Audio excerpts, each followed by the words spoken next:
everyone, and welcome to the New Era with NEXERA. My name is Cheryl Wiedmark with Into Communications, and we have Bud Karaki joining me today, the VP of Customer Engagements at NEXERA.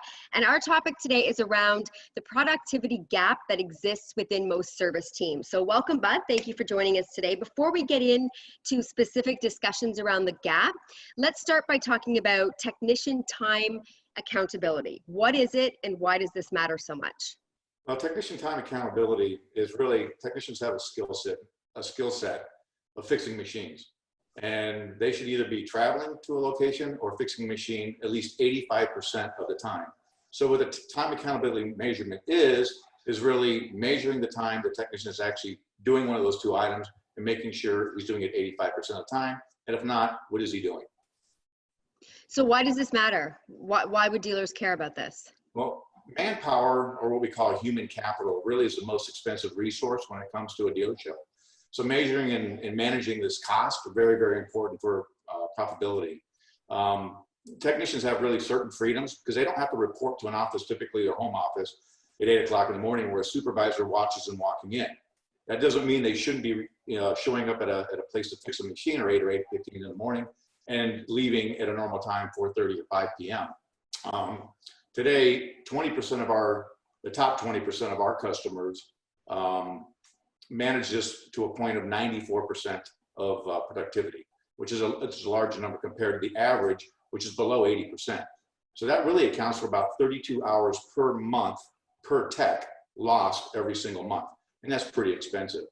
I don't think owners would allow a normal employee to come in an hour late every day and leave 30 minutes late. So why do they allow techs to do it? True. So why does this matter so much for dealers? And do you think as time goes on within the industry, it's going to matter more?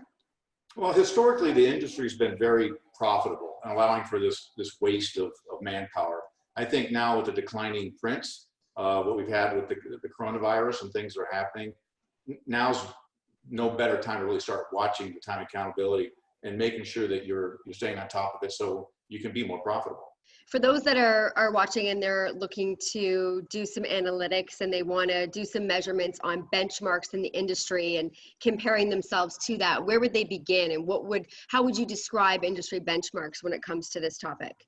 Well, three benchmarks really come to mind immediately is 85% accountability of me actually working or traveling and working on a machine. It should be never less than 85%. Monitoring technicians' start and end times is important as well. If I can get there at 8:15 every morning, make sure the customer comes in, gets a cup of coffee, and then I show up to work on the machine, should be no later than 8:15.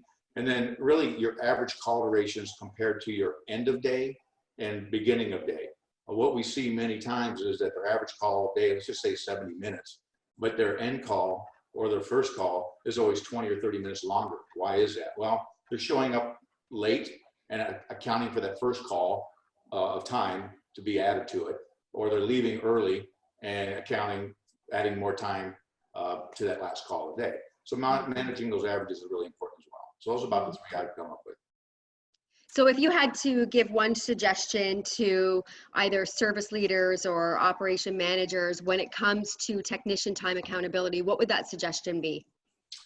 First, it starts with leadership. Obviously, you need to set expectations and make sure those expectations are followed. And tolerate nothing less. Take time to meet and coach with your technicians on a monthly basis to let them know that you're watching.